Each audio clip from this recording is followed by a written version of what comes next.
Hey, nerd herders. Chris Gillespie here from Go Chuck Yourself, the podcast that you are listening to right now. It's been a little while. I hope you're doing well.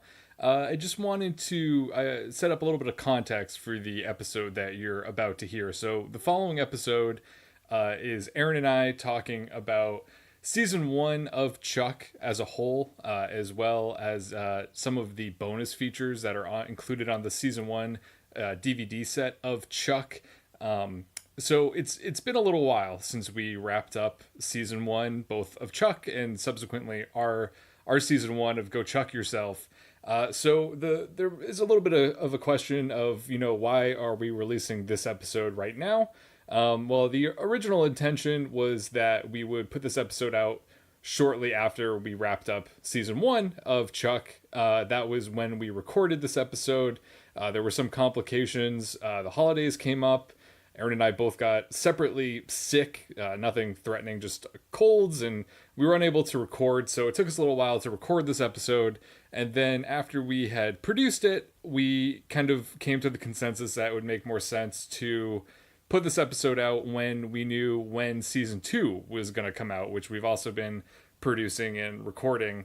So we've been holding on to this episode. Hopefully, if you're listening to Chuck in the future, or Go Check Yourself, this will not bother you as much because you can listen to them back to back. But if you were listening in real time, I apologize that there was a little bit of delay in this episode. I think this is a really fun episode. Like I said, we go over some of the bonus features of the season one DVD set, and we talk about and review and analyze the season one as a whole. We do some rankings, we discuss some superlatives, such as our favorite episode of Chuck season one, our least favorite, our favorite use of music, and our season one Chuck, Marry, Kills. I hope you enjoy listening, and we'll see you back on a regular basis for season two starting June 3rd. That's a Monday. Mark your calendars.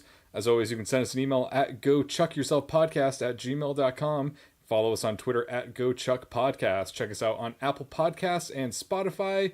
Like and subscribe. Leave us a review. We'd love to hear from you. And looking forward to seeing you guys back for season two starting June 3rd. Until then, enjoy this recap episode diving into the season one of Chuck and the season one bonus features. Here we go.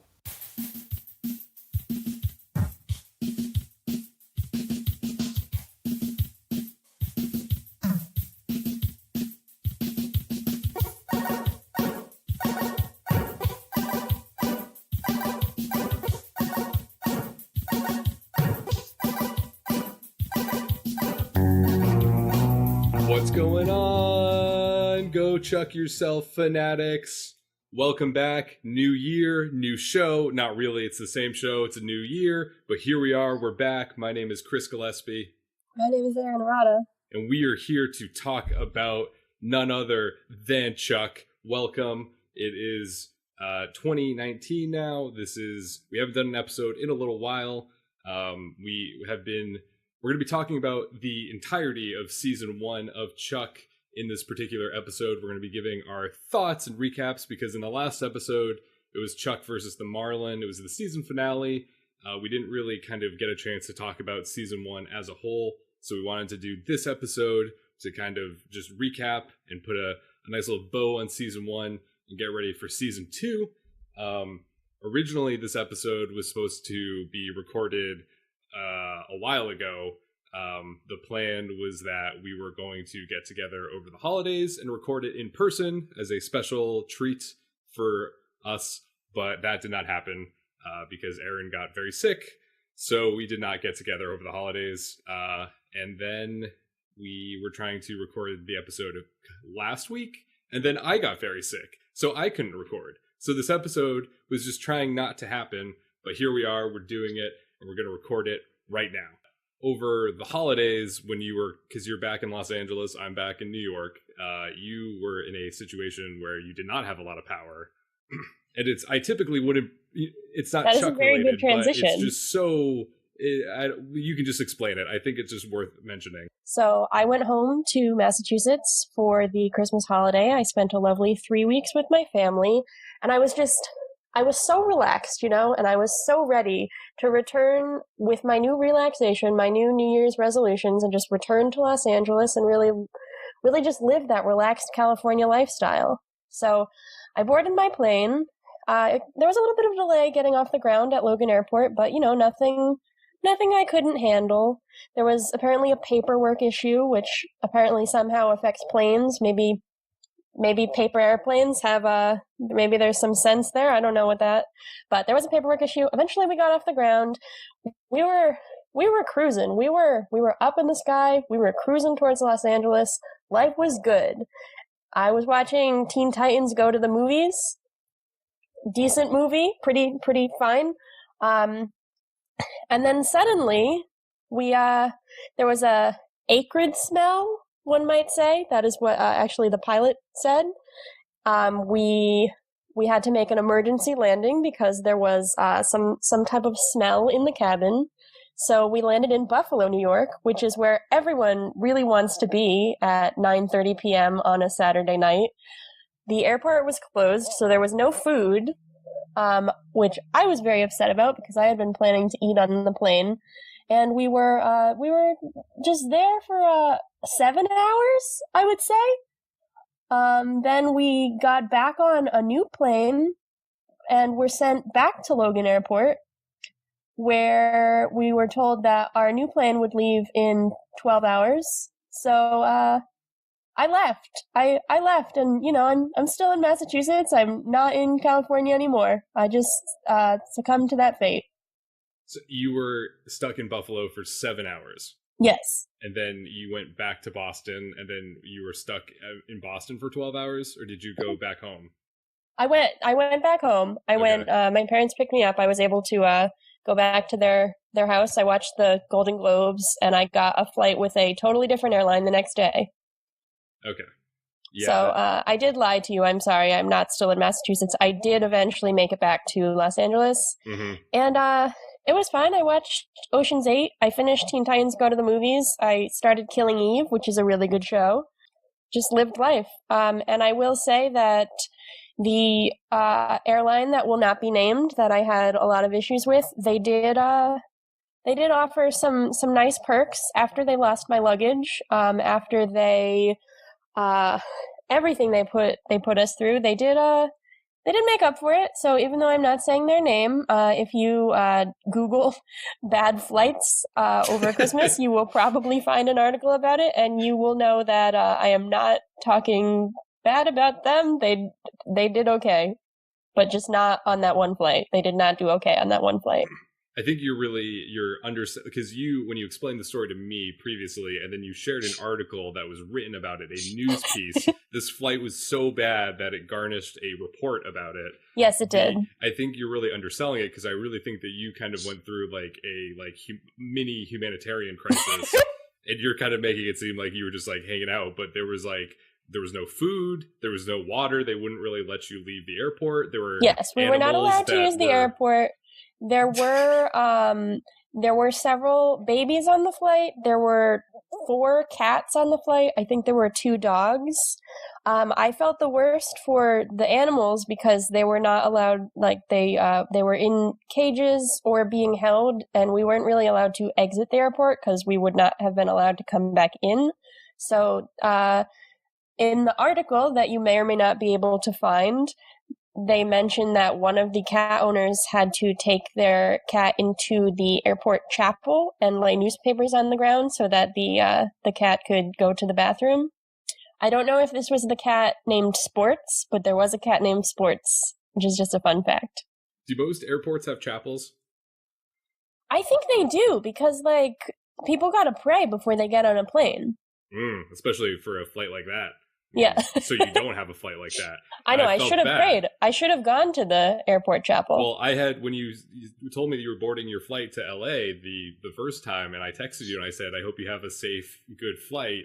And that was the opposite of what happened. Usually it's usually a pretty safe bet. You could say, hey, have a good flight to someone. They're like, okay. And then they get off the plane, like, how was your flight? And they're like, oh, it was good. But in your case, it was like, hey, have a good flight. And I'm sorry, it just didn't work. I know you shouldn't have said anything, because I think maybe that you saying that was the clincher that made it bad. Maybe I could have jinxed you. Yeah, you don't usually wish me a good flight, and usually my flights are fine. So the one time you did. Well, you don't usually tell me about your travel plan, so I don't know when you're flying, when you're in California, when you're in Massachusetts. I just have no idea when you're flying, but maybe it's for the better. Yeah, But I'm going to keep it that way. Another New Year's resolution. Yes, speaking of Buffalo, in New York State and other states, this is the first episode that we're recording since we shared the podcast on the Chuck fan subreddit. So there are a lot of new listeners. Maybe this is one of the first episodes you're listening to. In that case, welcome. We're happy and we're really honored that it has received. The podcast has gotten such a warm reception from Chuck fans out there. Yeah, thanks, guys and girls. Looking Chucksters. at the metrics. There are people downloading it all around the United States, which is really crazy. But we're really happy that hopefully you're enjoying it. We do have a piece of fan mail to get to. I never thought I'd have to say that. But we had one email. We got a letter from one listener. His name is Joe. And Joe said he's enjoying listening so far. We hope we don't disappoint you, Joe. End quote from Joe. So thanks for writing in, Joe. Thank you so much. I hope you're... I like how we put in the qualifier at the end. Like, I'm enjoying so far. Like, we still have the opportunity to lose him.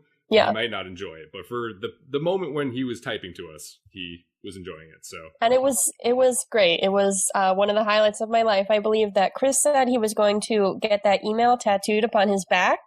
So stay tuned for some pictures on Twitter of that. I'm going to hold him to that.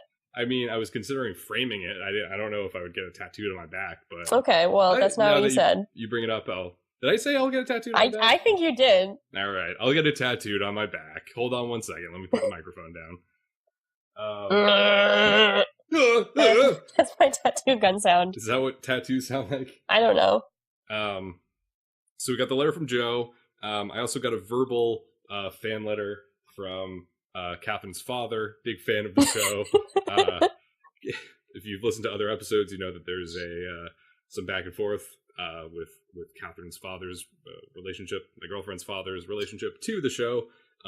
But when I just saw him the other day, he said that he started watching Chuck when he was up in the middle of the night because he was violently ill and he had nothing else to do and he couldn't sleep. So he watched the first 2 episodes of Chuck and then listened to the first 2 episodes of our show and said it was okay. It wasn't bad. So if you're out there and you're up in the middle of the night with not feeling well and you're like, man, there's really nothing I want to do besides I just, would really like to die right now because I feel so bad, check out Chuck and then listen to our show. Yeah, that's really the perfect time to do either of those things. In the middle of the night while you're delirious because of a fever. And we might heal you, or we just, might be the last thing you need to drain the life force from your body. So, but yes, write to us, tweet to us. We are happy to hear from you and would love to hear your thoughts about the show, or if you have any facts about Chuck that you'd like to share, tidbits from your own life, happy to share those on the show as well. And we'll give you a shout out. If you need a therapy, we can help. Write to us with your problems. We'll solve them. I am not going to endorse that. So anyhow, we're talking about season 1 of Chuck. I have been watching Chuck on DVD. I have every episode of Chuck is on DVD. I have the full set. I have not really gone through them ever because if you've listened to the show before, you know that I didn't really foresee the advent of streaming technology, so I really invested heavily in DVDs. So I have all these Chuck DVDs, some of which are not open, but has been my mission as part of the show to go through those exhaustively. So I went through yesterday every disc in season 1 of Chuck. Oh boy. Went through all of the bonus features, every single one of them, no stone left unturned. And I found some interesting tidbits, which I will now share. I'm very excited. Yeah, because I figured this is just like the last material we need to go through before we kind of give our thoughts about season 1 overall. Yeah. So let's see. I can take you disc by disc through season 1 of Chuck. Disc 1, no bonus features. Oh, well, that's a disappointment. Disc 2, that's when the bonus features start happening. I think disc 1 has bonus features. I think they have deleted scenes, but I think we already talked about them. Yeah. Disc 2 is a deleted scene from Chuck versus the Alma Mater, Okay. where Chuck is getting ready to go to Stanford with Awesome, but he's having like a heart-to-heart with Morgan on the night before they leave. Oh, that's something that we always need more of. Yes, exactly. And Morgan is having kind of like a little miniature crisis, and Chuck's trying to console him, and Chuck ends up calling Morgan or saying that Morgan is like Obi-Wan more grimy. And he does that like in a C-3PO voice. So he's like, "Save me, Obi-Wan more grimy." This is of course a play on Obi-Wan Kenobi from the Star Wars universe. I don't know. I don't know what to say to that. That's fine. We'll move. That doesn't even make sense. That doesn't sound like Kenobi. Obi-Wan more grimy? No. It's a very, very large stretch. I'm trying to figure out how he could have pronounced it that it would have sounded good, and I am just getting the conclusion that there's no possible way. And I think that's perhaps what they thought as well, since they cut it out of the episode. So if you have the disc and you want to hear that, I'm gonna make that my Twitter name, Obi-Wan more grimy. Disc 3. Disc 3 has a lot of good stuff. They have a whole section called Chuck's World, which is really just the creators, Chris Fedak and Josh Schwartz, talking about casting the main cast and like their choices that led them to casting the actors that they cast, which I thought was pretty interesting. And they actually have the audition tapes for a lot of them, so you can kind of see them doing cold reads, or not cold reads, but auditioning. That's kind of cool. Yeah, it was interesting. And the producers knew that Zachary Levi was Chuck before his audition formally began. How? Because he, at the beginning of the tape, he kind of like psychs himself up, just like as himself, and does like a very, what we would identify as like a very Chuck thing of like, because he's nervous, but he's trying to be like, all right, cool, here we go. All right, here we do it. And he's just very endearing. And they knew that that was Chuck before he did the Chuck scene. And obviously, like, he read as Chuck very well, but they really liked the beginning part. I love that. I really appreciate him. I appreciate him ever the more with everything I learn about him. And I also appreciate that he was in Kingdom Hearts 3. What? He was in Kingdom Hearts 3. He voice acted as Flynn Rider. Also, the creators referred to Zachary Levi and his portrayal as Chuck as guys find him relatable and ladies find him adorable. I mean, that's presumptuous of them, but I guess true. Yeah, a little bit. There's a scene where Joshua Gomez blows a raspberry on Zach's belly in the Buy More. That was kind of weird. Then they get to the Morgan part and talking about casting Morgan. They describe the character as Morgan as, quote, screwing up on occasion, end quote. I think that's a little bit of an understatement. They do refer to Morgan as the comic relief. Also poor phrasing. Let's see. There's nothing relieving about Morgan. They talk about how they like, quote, the whole thing with him and Ellie, end quote. Oh dear. And they say he's the comic relief, but you start to feel for him as the series goes on, or the season goes on. I could see series, maybe, because I haven't seen the series in a while, so I'm just hoping we will feel for him. But the only thing that I felt for him this season was hatred, so... Yeah. Then with Sarah and Yvonne actually, she got cast for the role within her first week of coming to America. Really? Yeah. I don't know if it was her first time in America, but she came to America for pilot season, and then they cast her right away. Wow, so that's awesome. She only had a 2-week bag with her when she got cast for Chuck. That is so cool. Yeah. Adam Baldwin, Casey, he was the first actor that they cast for the show because they're both really big fans of him, so they knew that they would get him right away. Ellie, they didn't really say too much about Ellie, Sarah Lancaster. They didn't have her tape and they didn't interview her. So instead, they have a lot of Joshua Gomez talking about Ellie through Morgan's perspective, which is I don't want to know anything about that. And then they have Awesome, Captain Awesome, that is, and Devin. Ryan McPartlin wore a T-shirt with a gnome on it for his audition. Of course. Why That's how you know. Why wouldn't you? And this is going to blow your mind. Get ready.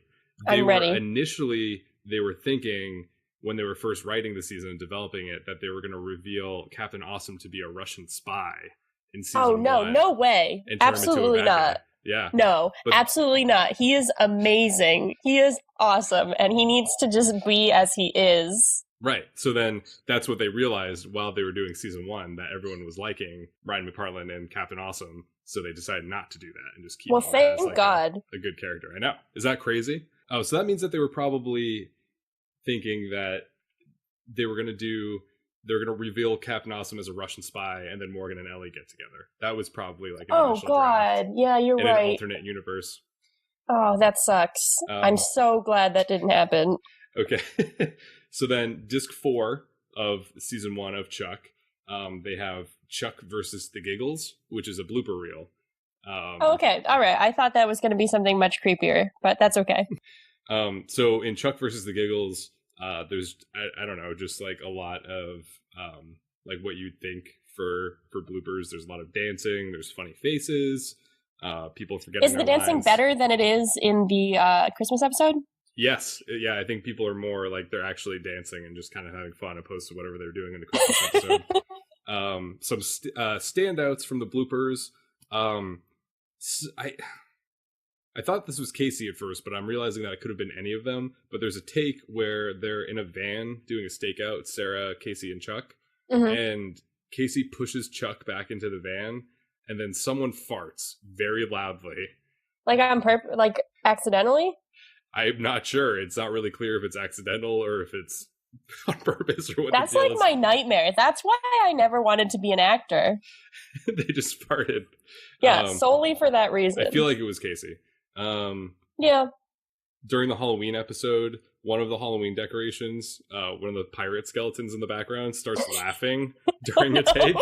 So they're shooting a take in the Buy More, and then there's just like a coming from the background, and it won't stop. I love that. And they have to stop the take. There's a shot where it's Beckman and the other guy, and they're on the screen, and then all of a sudden Morgan appears behind Beckman's chair eating pretzels, which was weird. The only good thing Morgan has done. Yeah, I was like, how did they do that? But I didn't know if he was like actually in the take while they were doing it, or if they like superimposed him. I don't know. Yeah, so a blooper reel. You have to be really legit to pull off a blooper reel. I feel like a lot of times, like especially if you're someone who's just like an amateur and you're making something, and people on the set are like, hey, you should make a blooper reel of this. And you're like, oh yeah, that'd be really fun. Like, it's so self-indulgent. And trust me, I know a thing or two about being self-indulgent, hence this podcast. When I was in high school, my friend and I made, we would always we were like the cool kids who would like make videos for projects. So we had this one health project that was about like violence and sexuality in media and how it affects children. And we had a blooper reel, of course, because why not? But one of the things that we thought was so hilarious was that we had this song that had like a lyric that was like, look at the way she moves, man. And we just kept playing this video that wasn't a blooper. It was just the other, like my friend walking. And we just kept playing it over and over because we thought that was so funny in tandem with the music. And I just remember sitting in class and everyone being like, what is the joke here? And then somebody was like, I think it's because she's walking and like it matches with the beat of the song. And I think about that often and I'm mortified. Yeah, I feel like I don't remember a specific example of that happening in my life, but I feel like there's a similar kind of thing where I'm like, oh, blooper reels are just like, should only be seen by the people who produce the project because they're the only ones that understand the inside jokes. Everything else is just not funny to an outsider. I'm remembering also that we made a video where we were bowling and there was an actual blooper where my friend actually dropped like she went back with her arm and the bowling ball like flew out and almost hit me with the camera. Ooh. So that was funny. Like that was worthy of being a blooper. Yeah. But then we thought we can't just have that. We have to make more. So we intentionally went and like did stupid things with the balls that obviously looked fake and everyone knew. Wow, the one time she dropped the ball looked really authentic. It was just and real. so and those funny. other Yeah, times they're like looking right into the camera and just dropping the like, ball. look at me do this. So that's Chuck versus the Giggles. Also in disc 4, Chuck's Online World. Now, I think I remember that from an interesting information. Yeah, I don't know if this is all the stuff that they put out for. I'm not clear what these were or why they made them, but there's 4 of them. There's Morgan's vlog, where it's just Morgan talking to the camera for 5 minutes. Oh, that's what we really want. And it's a PSA against movie villains killing their own henchmen. Is that an issue? Yeah, Morgan perceives it to be an issue. Okay. He thinks that makes sense. Real villains don't kill their own henchmen, but he thinks that villains do it circa 2008. I don't know. There's also a section called Anna's Amazing Talents, and there's two 30-second long clips, one of Anna pretending to do karate, and another one of Anna pretending to do, she has a sword, and she's doing stuff with a sword and pretending to know what she's doing with the sword stuff. If only one of Anna's amazing talents was choosing boyfriends. Ayo! But the last part of Chuck's online world, and I didn't like it while I was watching it, but after watching the Morgan and the Anna ones, I'm like, I think I like this one the best. It was Jeff making an online dating profile. Oh my god. And he's just talking to the camera for a couple of minutes. And we actually learn more about Jeff as a character than we do throughout the entire season. Hold on, can I just stop you for 1 second? Does he say, I like coffee and working in the city? I don't think so. Okay. That's a shame. Oh. But we do learn about other things that he says. For instance, once a week, he actually plays bingo with his grandmother. That's so sweet. He likes animals. He likes both wild animals and animals in zoos. Okay. He likes taking showers, but he acknowledges that he tries to keep his showering to a minimum when there's a drought going on. I really like this version of Jeff. Yeah, and he said that he was looking for someone. He was single and ready to meet someone, so. This is really, wow. All right. I didn't think Jeff was a catch before, but I do now. Makes you reassess all of season 1. So so still in disc 4, they have some deleted scenes on disc 4. This particular scene was kind of confusing. It was from the Christmas episode. Lester presents Big Mike with a fried fish, like an entire fish that is fried. Is it a gefilte fish? I think he said it was sable. Okay. And he says Happy Hanukkah to Big Mike. And then Jeff gets upset because he said, I thought we were not bribing Big Mike this year. And then Big Mike, upon receiving the big fried fish, says that Lester won't be getting scheduled for any weekend shifts for the following year. Well, we know Big Mike likes big fish. Right. The Tim Burton film. Big fan of Big Fish. I've seen half of that movie. I watched it last night, Chris. What? Are you serious? Yeah, it's so good. It's on HBO right now, much like Agent Cody Banks and Agent Cody Banks 2. What? Just in time for my birthday? Just in time for your birthday. I could finally have a corrective emotional experience with Agent Cody Banks 2. Once again, hello to all the first-time listeners. But yeah, I mean, I would totally give my boss a big fried fish if I could never work a weekend shift in a retail job. Okay, and then this is the last part, I think, of the bonus features. But in disc 4, they have a roundtable conversation, basically, called Chuck on Chuck, which is Zachary Levi, Joshua Gomez, Chris Fedak, and Josh Schwartz talking about season 1 of Chuck. And they each brought certain scenes from the season that they really liked and wanted to highlight. Are they stealing the premise of Go Check Yourself? Are we stealing the premise of Go Check Yourself? No. Well, I mean, let me think. They did start the roundtable and they said, hi, my name's Chris Gillespie. And then they said, hi, my name's Erin Arata. And then God damn it. They did Chuck, Marry, Kill. And then they did Interesting Information with Joshua Gomez. Yeah, oh God. Okay. Yeah, I guess maybe I did watch this before, and then that's how I had the idea for the podcast. I'm not sure. So yeah, I took a lot of notes. It's filmed after they were done producing the season, so Zachary Levi and Josh Gomez do not look how they actually look. They don't look like their characters. Zachary Levi has a beard and long hair, and he's very tan. Oh my God, I want to see that. And then Joshua Gomez has a faux hawk and a soul patch. I was there for Faux Hawk. I was not there for Soul Patch. And he looks like his job is either hunting ghosts professionally or being in some kind of musical group that plays garbage cans. I don't know. I kind of respect those choices. Zachary Levi just looks like he's Jesus or something. Well, he is. But yeah, they talk about a lot of different episodes. Just trying to see if there's any interesting highlights from that.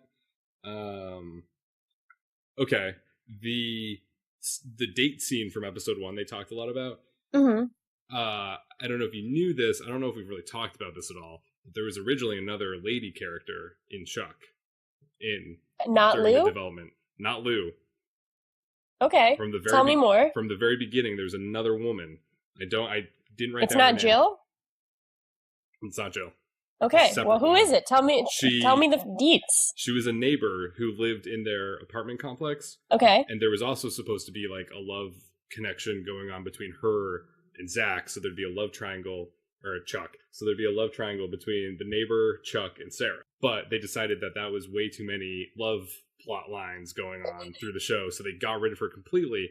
But the club that Sarah and Chuck go to in episode 1, they go there because that was the neighbor's club that she owned and managed, and Chuck wanted to make her jealous by bringing Sarah there. So that was I don't like that at all. Just telling you how it was.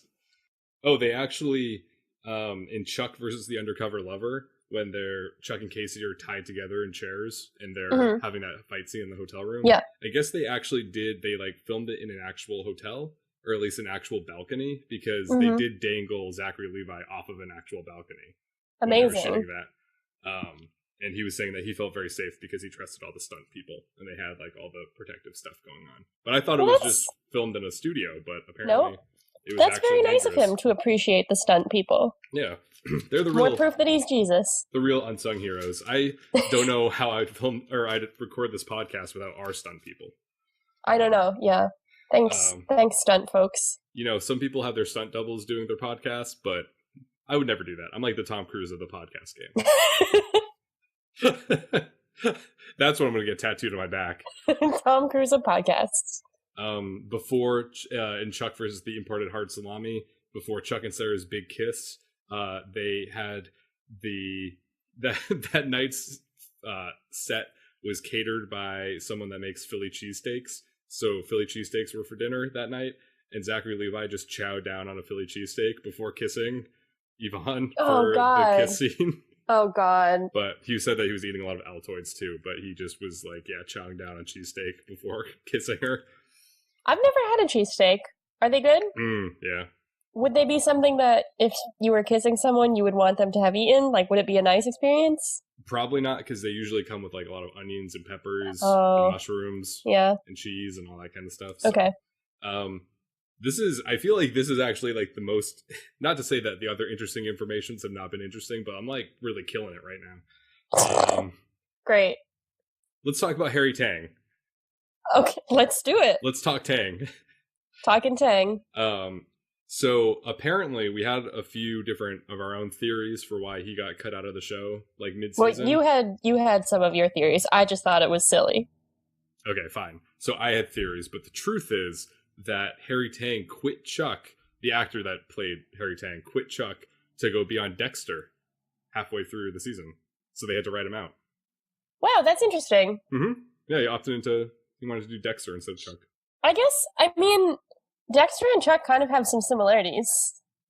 Like, they're both about people dealing with their, well, like in later seasons, people dealing with their, like, parents and families. Like, they're both, men's names are the titles. Mm-hmm. They're both kind of solving crimes and working with the government agencies. Mm-hmm. The, Dexter's sister kind of reminds me of Ellie now that I'm thinking about it. We were talking about Dexter's Laboratory, right?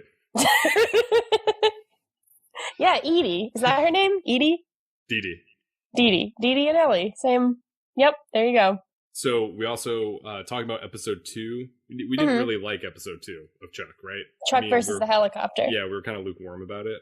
Yeah. We thought it was it didn't really match up with episode 1 or episode 3.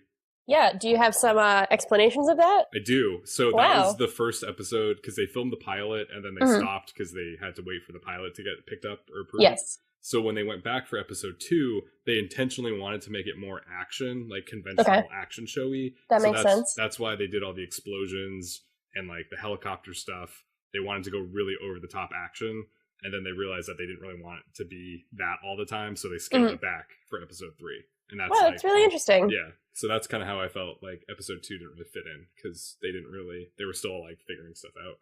Wow. Zachary Levi describes Matt Bomber as a gift from God, literally. He really thinks Yeah. like that God created Matt Bomber when he was on having a good day, and he wanted to give everyone a gift, so he created Matt Bomber. I mean, is that not the truth? Is that something that's up for debate? During episode 1 at the date scene, there's a mariachi band performing in the restaurant. There is. Okay. But apparently, right, yeah, you're right. According to Zach Levi, there was some drama going on with the mariachi band. I guess the way that they were shooting it made it seem like someone who wasn't the band leader was the band leader, and then the actual band leader was upset, and then there was like the tension going on with the mariachi band. That very interesting. That is my favorite piece of interesting information. That's great, because that's the last one that I have. Great. Now we have all of the information we could ever possibly need to talk about season 1 unequivocally of Chuck, and we can assess it fully. So we have a little bit of some superlatives, perhaps, some final thoughts on season 1 before we get ramped up for season 2. So one of the things, it's no surprise that Chuck uses a lot of great music and songs throughout the series. So we're going to talk a little bit about our favorite use of music in Chuck season 1. Do you want me to go first, or would you like to go first? Go ahead. I just talked a lot about the bonus features, so why don't you take it? Well, I was fairly confident that we were going to have the same answer here, just based on our discussions during this episode, but I mentioned that to you beforehand, and you did not seem to think that we would have the same answer, so I'll just jump in. I will preface this by saying my answer is the correct answer. Okay, we probably have the same answer. All right, go for it. I obviously love the use of alternative rock and folk music throughout this show, but I'm going to have to go with the use of Toxic in Chuck versus the Truth. Is that what you also picked? Yes, that's what I have. All right, well, I know you really well. It's perfect for the episode, and there's just kind of this, like, I'm sure there are studies on this, but there's just kind of this, like, visceral immediate reaction to having, like, a pop song that you recognize that you haven't heard in a while. It's kind of like when you're in a lift late at night and, like, Thank You Next comes on, and you're like just losing your shit. You're like, this is my song. It's so like that's just how it felt in that episode. Also, it was really relevant. But I don't think did we get the chorus? No, we didn't get the chorus. Okay, well, I mean we didn't need the chorus though. That's true. We got the important parts. I think I agree. I think the same reason I highlighted it was because it was surprising, because it is a departure from the other music that they use. Yes. But then it would just like really fit so well with the action and everything that was going on in that sequence. And it was just like, holy crap, this is awesome. Yeah. As we said in that episode, more shows should use the song Toxic, or just more Britney, whatever. Yeah, whatever. Who cares? Yeah. Do you have a runner up for music, or? I really liked, I believe it was the second episode that had Challengers by the New Pornographers. That's like one of the songs that I kind of associate with Chuck, other than like Short Skirt, Long Jacket. So I was excited to hear that. So we'll go with that. Okay, yeah. Similar for my runner-up was Cobra Style. Yeah, I thought you were going to say that. I forgot that it was in the pilot, but then as soon as I heard it in the pilot, I was like, oh my god. And that's, exactly like another song that I just associate with Chuck outside of Long Skirt, Short Jacket. Yep. No, that was wrong. Damn it. Every time. Every single time. It's like you didn't own all of Cake's albums in high school. I did not. Okay, well. I only had that makes one of us. I only had one, and it was not the one that had that on it. Okay. And then, of course, you can't talk about Chuck without talking about the titles of the episodes of Chuck. Each one is different. Each one is clever, or it's dramatic, or what have you. Or it's bad. Either way. Or it's just they're bad. They're all something. So, we're going to announce our favorite Chuck Season 1 episode title, and that is, well, let me guess. It begins with Chuck versus... We can agree on that. That's so for far, sure. So far, so good. So it's Chuck versus the... Then there's a the. Yeah? Right. Chuck versus the sizzling shrimp? That's actually not what I put, though. Damn it. Okay, what was your favorite episode title? I would say that was my favorite episode title for us to talk about, just because this is something that I don't get to do a lot in my life.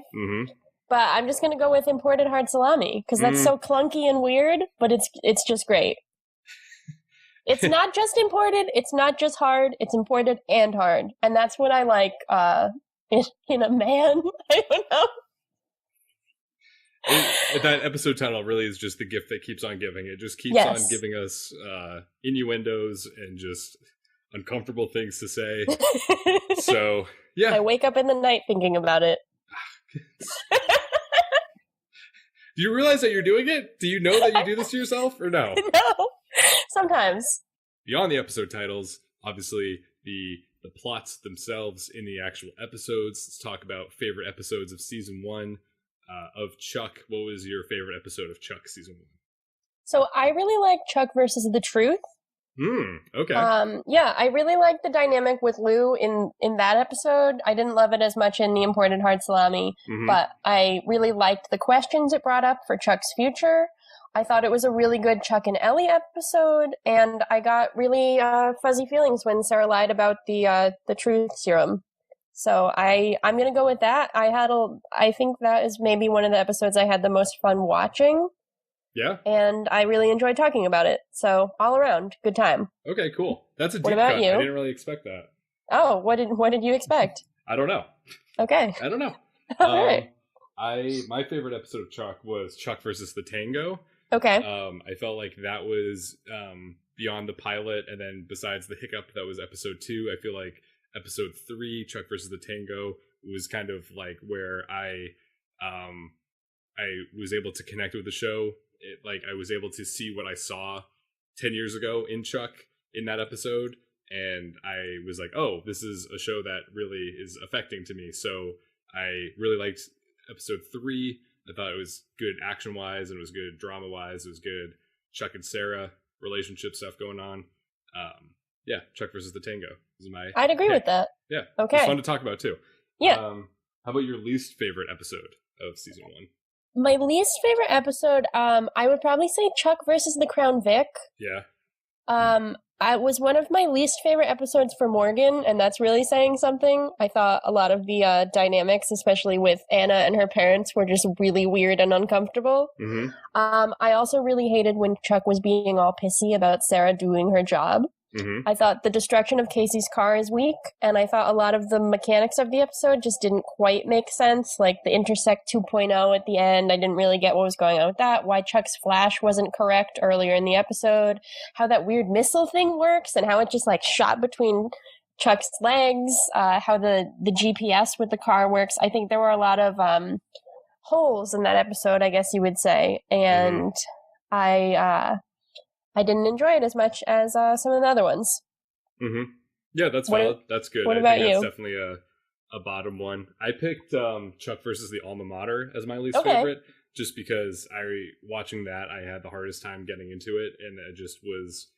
I felt like when it wasn't boring me, it was just like plot holes and like weird inconsistencies. And I also think that in terms of when they talk about the intersect or try to explain the science of the intersect in too much detail, it ruins the intersect because it doesn't really make sense. I know I've said this 100 times on this show. Yes, you really did not like psychology and symbolism. No, I did not like psychology and symbolism. I didn't like the professor that was recording the conversation, and the professor was a spy, and I just thought it was all too much, and I just felt like the whole episode was really slapdash. I feel like... But what about Oasis? What about Don't Look Back in Anger, Chris? Well, in this case, I'm looking back in anger. I think that could they have done that episode? Could they have just scrapped that episode and just gone right to the Imported Hard Salami and the reveal of Bryce? Like, did they need that episode to give background to Chuck and Bryce? Because I don't feel like they needed it. I felt like it could have not existed, and they could have just gone right to the Bryce reveal and Imported Hard Salami. I think you're right, but I didn't hate that episode. I did kind of like that they traveled and we got to see a little bit of Chuck out in the world. I think that I totally see what you're saying, and I think that a lot of the things with the professor were weird, such as a lot of the flashbacks, just the way they came up were weird. I didn't mind the implications of the episode, but I think we could have gotten a lot of that information in a different way. Yeah. So, yeah. All right. So then let's talk about favorite episode of Go Chuck Yourself. Oh, wow. This is so self-indulgent. This is. Let's do it. It's just like a blooper reel.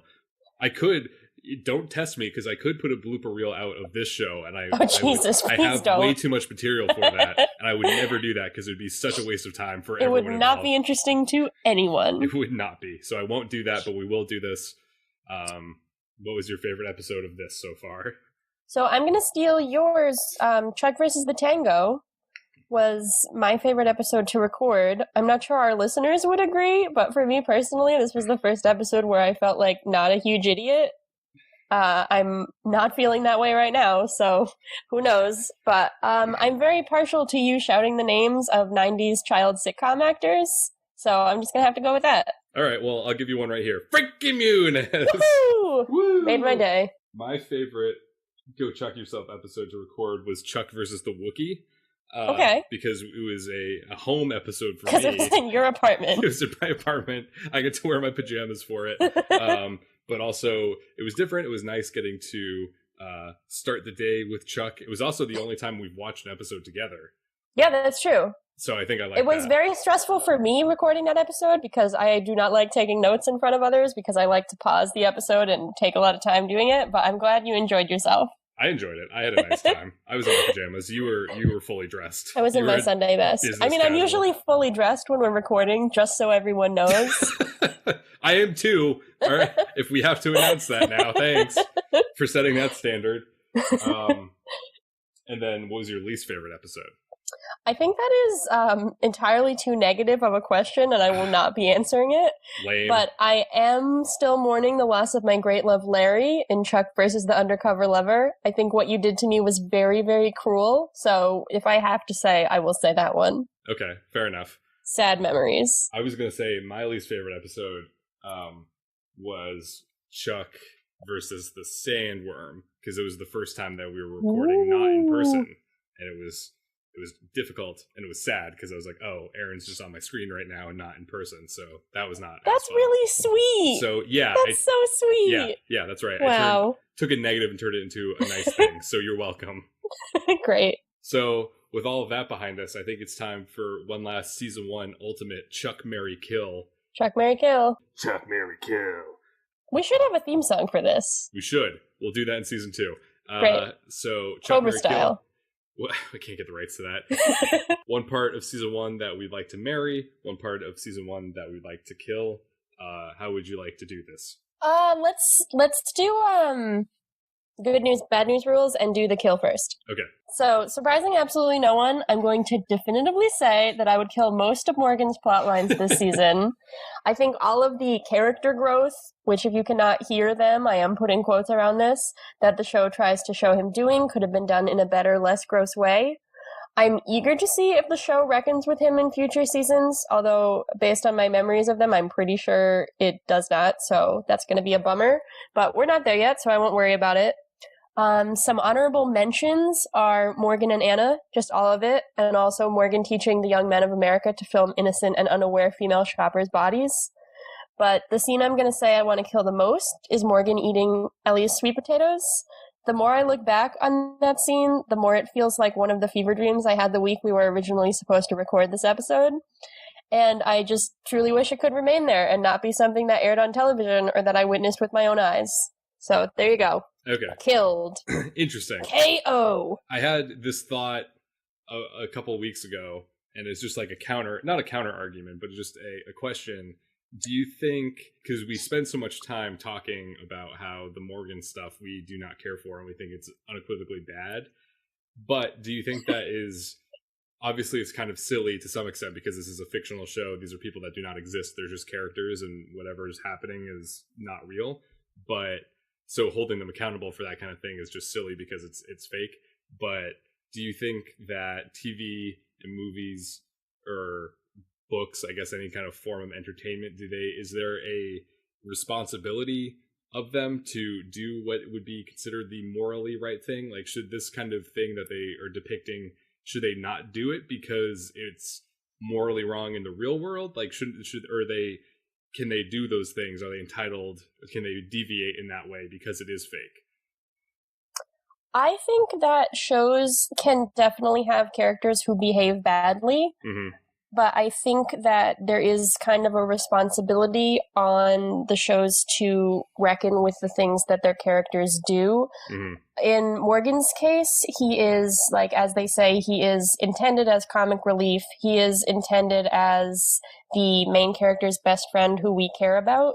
So the fact that someone who we are ostensibly supposed to like is doing weird things and ostensibly getting away with them, Mm-hmm. I think is just a little irresponsible. I would say that, like, this show did come out a while ago, so I'm hoping in later seasons, or maybe just, like, looking at it from a modern perspective, we can, like, it would be nice if we could give Morgan some slack, but I think that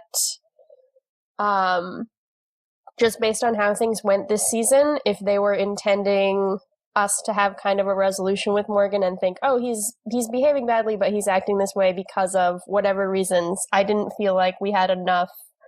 I didn't think he had enough of a comeuppance, and I didn't think he had enough character development. And I think that we were ultimately supposed to be sympathetic towards him when I didn't see a good enough reason why. Mm-hmm. Right, because there's not enough. I don't know if it's editorializing is the right word, but there's not enough of a counter argument to what Morgan's doing. There's not people saying that this is wrong. There's not other characters acknowledging what is happening is bad. It just kind of happens, and yeah. So yeah, you're right. I would say there are shows out there where there are characters who are bad, and that is, like, the point, and that is, like, making some kind of comment. But I don't think this is that show. I think Morgan is intended to be funny, and we're supposed to be like, that's scamp. And maybe that would have flown in 2008, but I don't think it really flies today. Fair enough. I think I would have killed. So it's similar to that, because I knew you were going to say that, so I didn't want to have the same thing. But related to that, I think that the notion that there was going to be some kind of Morgan Ellie plot line or like romantic connection, I think I could have just gone without that. Like, there's no need for that. I think, like I was speculating before about maybe they were going to turn Captain Awesome into a villain, and then that was going to free up Ellie to maybe have a relationship with Morgan. God, I just get chills thinking about that. I know, it's bad. But I just think that they, especially because they do, like, with the character history, and they were talking, especially in the bonus features, they're like, well, Morgan, like, they all grew up together, so Morgan's been, like, idolizing Ellie since he was in elementary school, and that's just how he is. And I'm like, I don't know, I don't think the show, it doesn't add anything to the show to have Morgan fawning over Ellie. It doesn't add anything. It could have just, he could just be the best friend of Chuck who is respectful towards Ellie and not, trying to, and they, I don't know, not to, like, crap on them in the bonus features, but they kept talking about how, like, funny the line was when Morgan says, like, oh, you're just like a sister to me, to Ellie. And then he says, like, a sister that I want to have sex with. So oh my God. Don't even remind me of that. And they're like, oh, that was a really funny line. That really, like, encapsulates Morgan's relationship with Ellie. I'm like, I don't like it. That's not a relationship that people should have. Yeah, it's just, like, too creepy and just too unnecessary. Yeah. I just think that whole thing was I think I could have gone without it for bummer. season 1. Yep. But now, what would you like to marry in season 1? In the spirit of marriage, I'd say there were some great smooches this season. Ooh. We have Casey and Ilsa, Sarah and Chuck, Sarah and Bryce, me and Matt Bomber. You were keeping track of all these kisses, huh? Yeah. As mentioned, I love the scene where Sarah lies about the truth serum, but I'm going to have to go with Scooter for my ultimate Mary. We didn't have enough time with him, and it feels only right to honor him with my ultimate Mary. He was a wonderful character, gone before his time, but his presence lives on. I loved all the many scenes with him, such as him being sassy to Sarah in the Wienerlicious, or him being sassy to Sarah in the Wienerlicious again. I loved when he said, ooh, a woman on top. So, Scooter, we'll never forget you. We'll never forget you. Seriously, we'll never forget you. Never. I wonder when they were developing the show and they had to, like, I wonder if they just came up with Scooter, like, out of necessity. Because they're thinking, like, we need a character to intervene at this point, or there needs to be someone else at the Wienerlicious. Or if they were thinking, like, hey, down the road when there's a podcast about the show and the podcast host so desperately needs something to hold on to and hook into for commentary and comedic purposes, why don't we give them a Scooter character and they can really just sink their teeth into this minor, unnecessary character. As a counterpoint, I would say that I think they came up with Scooter first, and then they built the Intersect and Chuck and Sarah and everything all around the idea of that man who was just trying to hold on to his job at the Wienerlicious. Right. And he's the one they really care about. That's why he stands out so much. And then they got rid of him when they realized that the focus of the show was more Chuck. Yeah, but I think the show was called Scooter originally. Yeah, I think they were going to intend to like give him his own spin-off, but I think that the world just wasn't ready for it. No, I don't think so. Yeah. Shame. Yeah, that's good. Shout out to Scooter. I'm sure well be talking about him more whenever we find an opportunity. So much more. So my Mary for season 1 of Chuck, thanks for asking, is going to be more abstract. You're welcome. Watching the bonus features got me thinking more about the production side of it.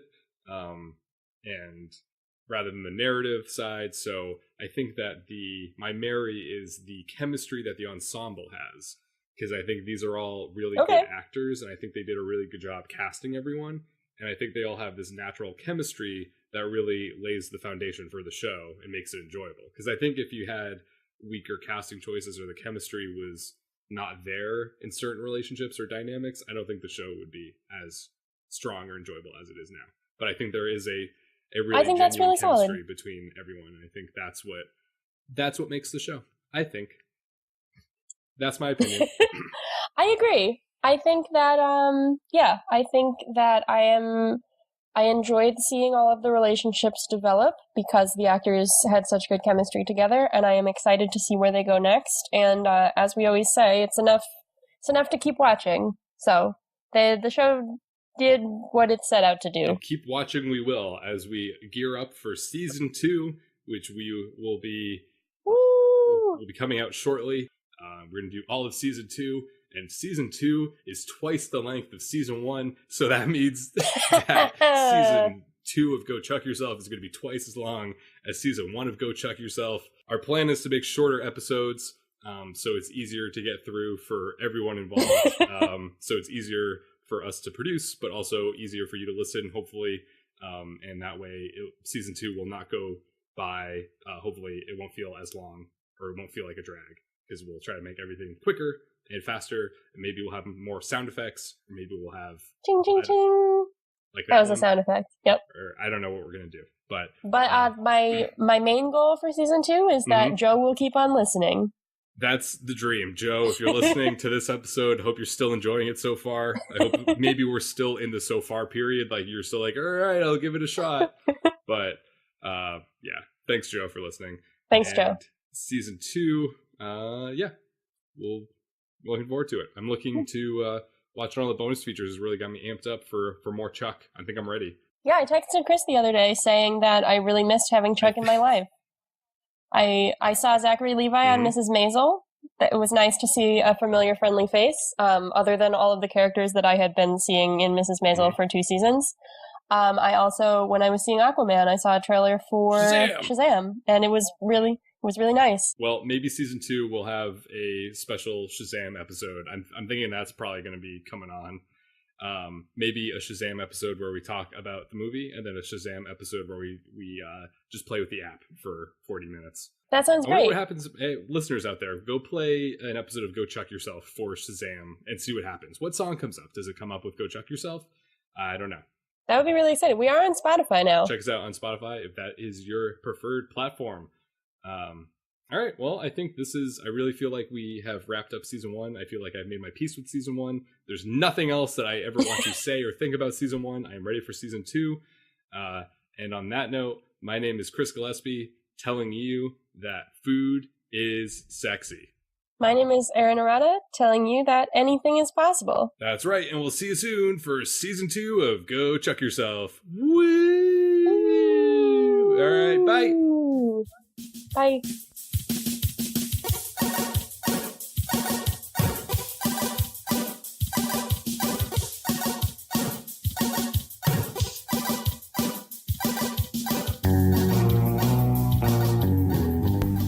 Thanks for listening. Special thanks to freemusicarchive.org and the artist Hatakoa for providing us with our theme song, Warm Up. Make sure to email us at gochuckyourselfpodcast@gmail.com and tweet at us at Go Chuck Podcast. Remember to like and subscribe to our show on Apple Podcasts and write a review if that's something you need to do. We'll see you next week. Bye-bye.